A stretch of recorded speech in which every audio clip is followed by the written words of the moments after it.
Salut tout le monde, j'espère que vous allez bien. Bienvenue sur cette chaîne. Dans cette vidéo, nous allons parler de l'anime Gaijin Ultimate Survivor. Et dans la prochaine vidéo, nous parlerons de l'anime FLCL. J'espère que vous serez également présent. Cette vidéo est divisée en 3 parties. La première partie, je vous donne l'histoire du manga. Dans la deuxième partie, je vous donne mon avis. Et dans la troisième partie, c'est l'avis du public. L'avis du public, ça consiste à, j'ai choisi 3 avis différents. 2 personnes qui ont aimé le manga, une personne qui n'a pas aimé. Pour qu'on ait une opinion globale des gens qui ont regardé la série. Après, pour vous faire votre opinion par rapport à ce qu'on a dit. Regardez l'anime ou pas le regarder, c'est votre choix. Moi, je m'appelle Windon, je suis monteur vidéo. Vous pouvez me contacter sur Instagram si vous avez besoin de mes services. Tout de suite, nous allons passer à la partie création et histoire du manga. Tobakumoku Shiroku Keiji, plus couramment appelé Keiji, est un manga sur la culture des jeux de hasard écrit et dessiné par Nobuyuki Fukumoto. Il a été prépublié dans le magazine Young Magazine. La première partie du manga a été adaptée en un animé de 26 épisodes intitulé Gyakibure Keiji, Ultimate Survivor. Japon, 1995. Après avoir fini l'enseignement secondaire, Keiji déménage à Tekai pour trouver un emploi stable mais n'y parvient pas à cause de son caractère atypique et de la première récession que connaît le Japon depuis la fin de la Seconde Guerre mondiale. Déprimé, il végète dans son appartement, avec un quotidien fait de petits délits, de tabac et d'alcool. Keiji ne cesse de penser à sa situation financière, ce qui le pousse aux larmes à de nombreuses reprises. Keiji vit dans cet état d'esprit pendant 2 ans, jusqu'au jour où un inconnu nommé Ende vient lui réclamer une dette astronomique endossée par Keiji. Celui-ci laisse le choix à Keiji, soit il travaille 10 ans afin de rembourser la dette, soit il embarque à bord du casino flottant Espoir, en français dans le texte, dans l'espoir de toucher un pactole en l'espace d'une seule nuit. Gaijin Ultimate Survivor est un manga que je trouve intéressant parce que ça enseigne sur plusieurs sujets, notamment les dangers des paris, parce que dernièrement on peut voir beaucoup de dingueries qui se passent. Ce que les gens désespérés sont prêts à faire pour de l'argent, clairement les pauvres, et que les riches dominent le monde. Je sais que c'est une phrase bateau comme le ciel est bleu ou bien le samouille, mais je suis désolé, mais c'est la vérité. On devrait plus se dire à des enfants pour qu'ils se préparent à affronter le monde. Dans l'anime, on nous le montre clairement à travers des personnages désespérés qui sont prêts à faire n'importe quoi pour de l'argent. Marcher sur une barre de fer après je sais pas combien d'altitude pour gagner des millions. Parier ses propres doigts ou sa vie. Cet anime montre surtout les dangers des paris. Parce que je ne pense pas que Gaijin aura participé à tous ces jeux s'il n'avait pas des dettes. En même temps, il n'aura pas les problèmes de dettes s'il n'est pas parié de l'argent. Donc le véritable problème, c'est l'argent. Comment obtenir de l'argent, comment devenir riche. Dans cet animé, il y a beaucoup, j'insiste là-dessus. Ce que j'ai beaucoup apprécié dans cet animé, c'est qu'il y a beaucoup de paroles, de philosophie de vie qui montrent ce que les gens lambda font, comment ils streament pour un peu d'argent et comment les riches sont hauts et comment les riches font ce qu'ils veulent. En tout cas, j'ai bien aimé cette partie parce que ça enseigne en fait et c'est quelque chose d'important. Les animés comme ça, voilà quoi, c'est la vérité et c'est très, ça fait réfléchir en gros, ça fait réfléchir. J'ai adoré l'opening et l'ending. L'opening parce qu'il ne dure pas longtemps comme la plupart des animés, ce qui fait que à chaque fois je le regardais parce que ça coûtait que 30 secondes et en 30 secondes ils ont résumé un peu, ils ont fait ce qu'il fallait faire. En plus j'ai adoré les paroles assez motivantes, les paroles franchement. La première phrase, le futur est dans nos mains. Et quand tu écoutes ça, c'est la vérité, le futur est dans nos mains. En fait, j'ai beaucoup aimé les paroles de l'opening. Parce que c'est motivant, c'est la vérité. Et ces paroles correspondent aussi à la personnalité de Gaijin dans le manga, dans l'anime. Quand vous l'aurez regardé, vous saurez ça. L'opening était interprété par Gaijin with Red Bonkrist et écrit et composé par The Blue Art. Au début, je n'aimais pas le chara design des personnages parce que c'est pas vraiment beau, tu vois, c'est pas esthétique, c'est un peu laid. Mais après, j'ai apprécié. En regardant au fur et à mesure des épisodes, ça me paraissait normal de dessiner les gens comme ça. Et aussi parce qu'au fil des épisodes, on s'habitue aux personnages, à tous les personnages. Quand vous allez vouloir regarder cet animé, si au premier abord le chara design vous déplaît, ne vous inquiétez pas, avec le temps on s'habitue. Et de toute façon, c'est pas le plus important de l'anime. Le plus important de l'anime, c'est le sujet, c'est l'intrigue en fait. Donc, ne vous inquiétez pas. Ne faites pas comme moi qui au début n'était pas friand, mais continuez et à un moment donné, ça va vous plaire. Il faut savoir que un chara design ou un style de dessin différent permet au dessinateur de se démarquer des autres dessinateurs et permet aussi à ce que le style de dessin corresponde au sujet qu'on traite dans l'anime. Par exemple, on peut voir que dans le style de dessin de DBZ, c'est plus fait pour la castagne, pour les combats. Les muscles sont vraiment développés, les yeux sont vraiment carrés, tu sens que c'est fait pour la bagarre. Comme pour DBZ, des jeux d'aventure, c'est vraiment fait pour le combat. Mais là, je pense que le dessinateur a vraiment fait en sorte que les personnages aient des têtes cheloues parce que il parle du monde des paris. Et dans le monde des paris, il y a des monstres, il y a des trahisons, il y a des choses obscures. Donc, ils ont fait en sorte que les personnages ressemblent vraiment à des monstres. Même l'acteur principal, c'est vrai que lui, il est quand même bien. Mais la plupart des personnes ou des monstres sont vraiment laids. Et ça permet à nous qui regardons la série de bien s'imprégner de ça, quoi. De l'ambiance, il n'y a pas de beauté dans cet univers, en fait. Je pense que c'est ça qui est le caractère de l'anime veut nous dire, c'est que dans le monde des paris, il n'y a pas de beauté, c'est laid.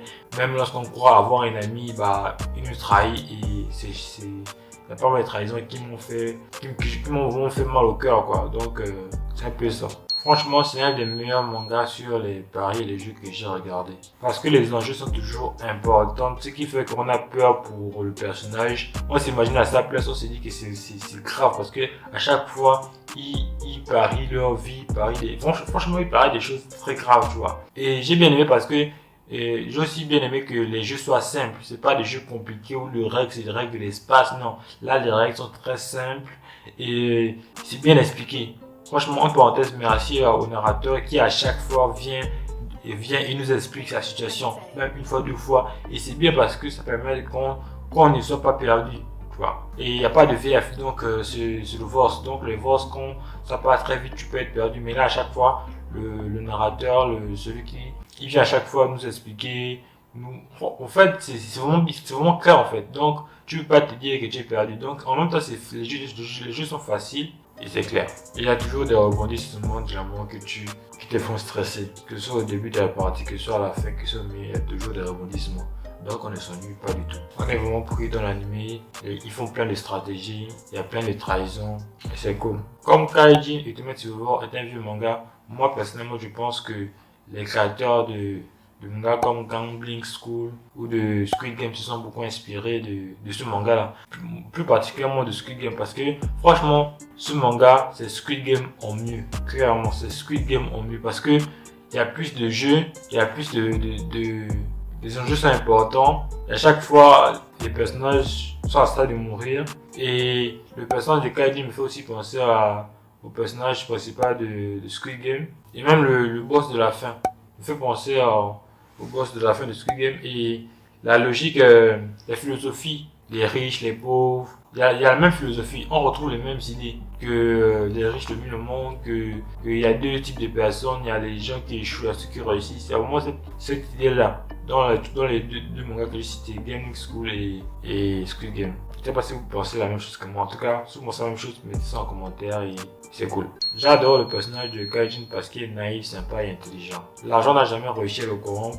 Il a toujours été contre l'idée de marcher sur les gens pour obtenir ce qu'il voulait. Une philosophie qui est vraiment différente de la plupart des gens qu'on retrouve dans cet univers qui trahissent beaucoup. Et c'est ce qui fait aussi qu'on a beaucoup trahi dans le manga. Quand Ando et Fuara l'ont trahi, franchement, j'avais trop la douleur contre lui parce que, en tout cas, vous verrez, ça fait très mal au cœur, genre. C'est aussi pour ça que j'ai bien aimé ce personnage parce qu'il est naïf. Il y a une espèce de paradoxe en lui qui fait en sorte qu'il joue au jeu de paris. Il est dur à certains moments, il refuse l'argent pour la justice. En même temps, tu vois, c'est assez contradictoire et intéressant. Ce moment de l'anime où, lorsqu'on trahit Kaijin, nous montre que donner sa confiance à des mauvaises personnes peut nous coûter la vie, clairement. En tout cas, dans cet anime, il y a vraiment plein d'enseignements, de leçons comme ça qui sont vraiment intéressants pour nous en fait. J'ai adoré la fin, même s'il est vraiment triste. Je vais pas dire davantage pour pas vous spoiler, mais ceux qui ont regardé cet anime savent de quoi je veux parler. En tout cas, ce que je peux dire, c'est que la fin nous apprend que parfois, il vaut mieux se contenter de ce que l'on a et pas toujours vouloir plus. Bref, j'ai donné mon avis. Maintenant, nous allons passer à l'avis du public. Avis 1.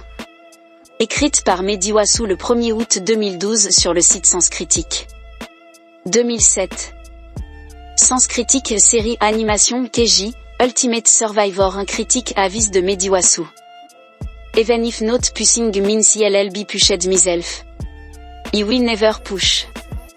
Keiji, Un anime qui à l'instar de Death Note aborde certaines questions fondamentales, psychologiques peut-être, mais pas que. Là où Death Note s'interrogeait sur la propension des hommes à prendre la place de Dieu, Keiji se questionne quant à lui sur l'essence même de ce qui définit un être humain. Les deux œuvres, étrangement, affichent ainsi une parfaite complémentarité qui de surcroît permettent avec cohérence et logique d'être visionnées l'une à la suite de l'autre, Keiji puis Death Note donc. Je ne perdrai pas mon temps sur la partie technique, qui trouvera ses détracteurs et ses adeptes. Soyons francs, c'est loin d'être le plus important dans le cas présent. Toutefois, il est intéressant de dénoter tout au long des deux saisons l'antinomisme entre la dureté du récit et le chara design, le dessin des personnages, singulier. La première chose qui vous surprendra c'est l'omniprésence du monde du jeu, plus particulièrement du jeu de hasard qui pullule dans cet univers perverti par la mafia et la pauvreté. Il serait pourtant idiot de penser que ce contexte fait toute l'originalité de cet anime et qu'il en devient déterminant. Ça n'a pour ainsi dire aucune importance par rapport aux propos même de l'auteur. Le « hasard » n'étant là que pour surligner son absence dans ces instants où les gens, lorsque la tension est à son paroxysme, montrent leur vrai visage. Malheureusement, on s'aperçoit que dans les situations de crise, ce sont généralement leurs pires facettes qu'ils révèlent. Personne n'est épargné, aussi bien les hommes d'influence avides de pouvoir et de sensations fortes que les petites gens attirés par l'argent, facile, nécessaire à leur survie. Toutes ces situations sont montrées avec un tel réalisme que leur côté malsain et esséurant s'en voit décuplé. Regarder Keiji n'est pas divertissant, encore moins amusant. Il n'a ni cette prétention, ni cette intention. Regarder Keiji, c'est avant tout avoir un regard neutre, sans faux semblant, sur notre monde corrompu où les gens n'ont plus de scrupules et sont prêts à tout pour satisfaire leurs besoins inassouvis, allant même jusqu'à renoncer à leur humanité. Je me dois donc de vous mettre en garde si vous vous décidez à commencer le visionnage de cet anime. Certains passages exhibent une telle violence morale et émotionnelle qu'ils en deviennent intenables. À moins que vous soyez insensible, il n'est pas exclu que le malaise qui transpire de toutes parts s'insinue en vous pour qu'à votre tour vous en soyez ébranlé, comme s'il vous mettait devant vos propres faiblesses. Regarder Keiji, c'est aussi se tenir face à un miroir qui reflète toutes nos imperfections. Et que dire, si ce n'est que le spectacle n'est guère reluisant. Et c'est à ce moment que la véritable nature d'Itou Keiji jaillit de cette obscurité étouffante.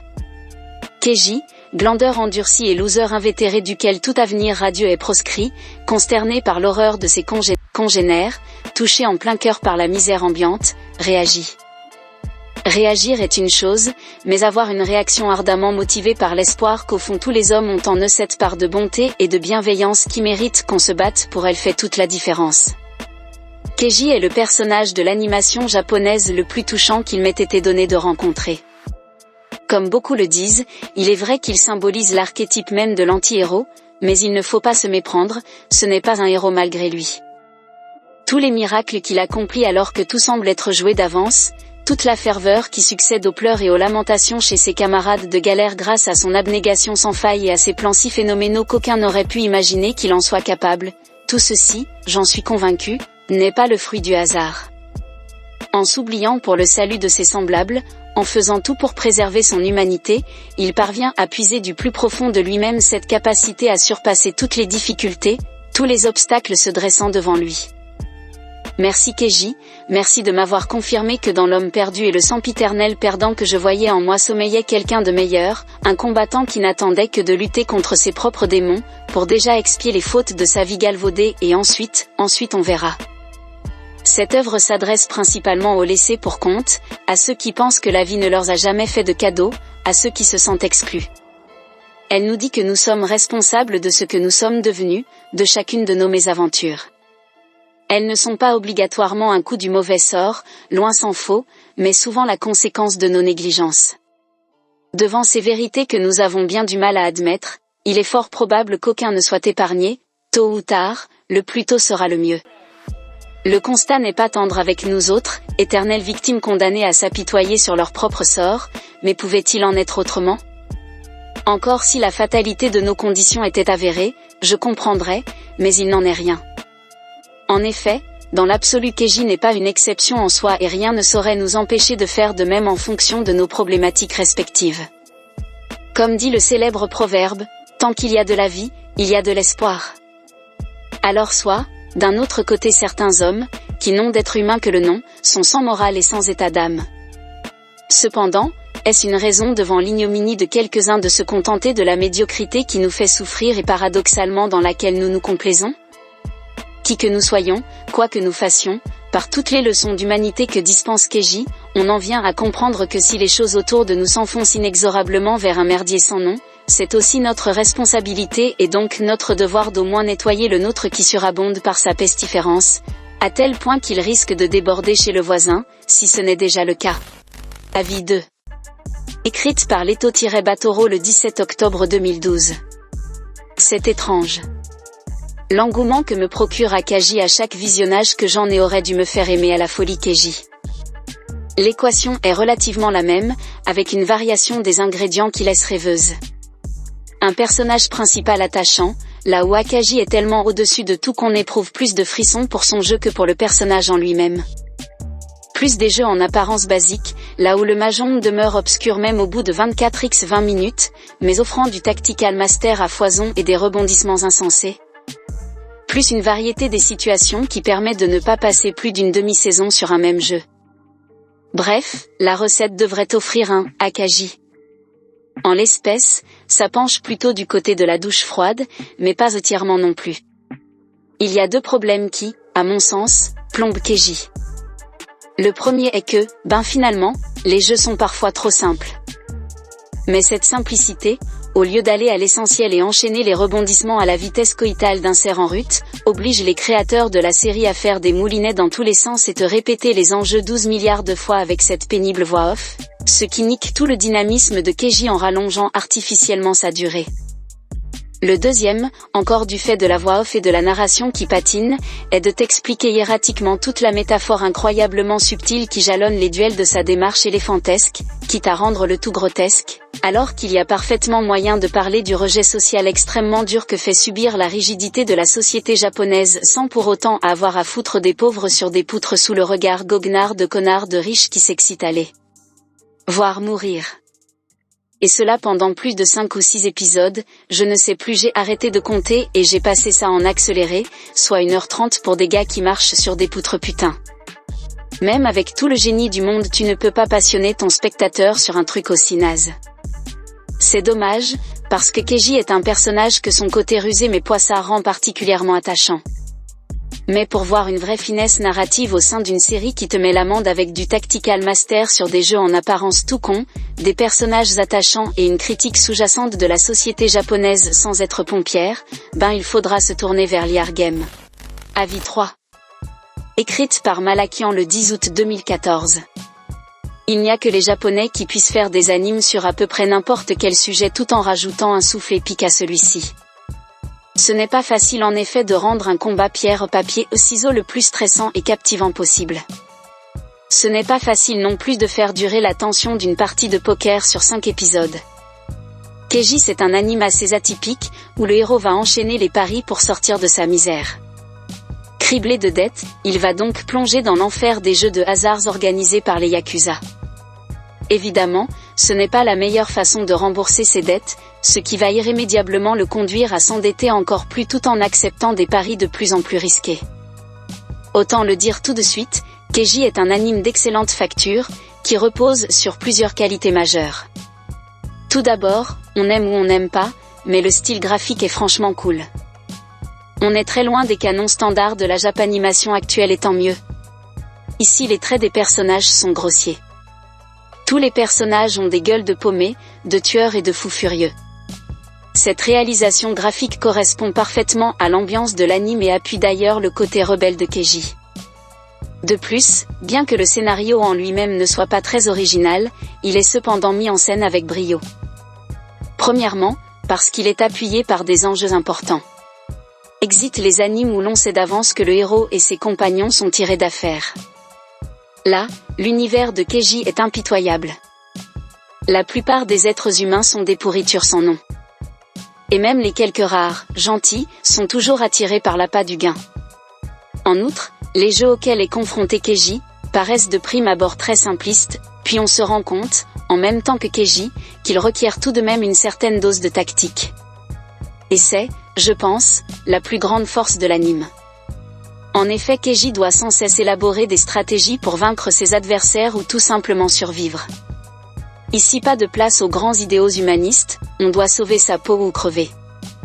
On sent d'ailleurs nettement la progression du comportement de Keiji, gros cloporte naïf au début qui petit à petit apprend de ses erreurs pour s'endurcir et tenter de vaincre le diable du jeu de hasard.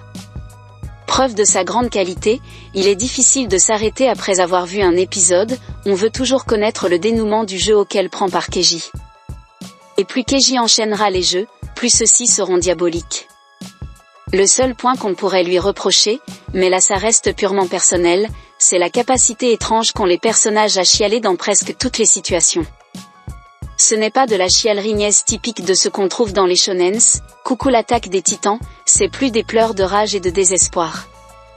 Je trouve que ça renforce pas mal l'enjeu et l'ambiance particulièrement dure de l'anime. Pour finir, un autre point important renforce l'ambiance, Labo. Elle est très variée, plus de 25 morceaux. Et appuie avec justesse la situation dans laquelle se trouve le héros. En conclusion, Keiji est une excellente surprise qui sort des sentiers battus et rien que pour son ambiance et ses jeux tordus, il mérite d'être visionné. Dans la prochaine vidéo, nous parlerons du manga FLCL. J'espère que vous serez présent. Félicitations d'être arrivé jusqu'ici. Vous pouvez me contacter si vous avez besoin de mes services en tant que monteur vidéo. Moi, je vous dis à bientôt pour une nouvelle vidéo. Ciao. Au revoir.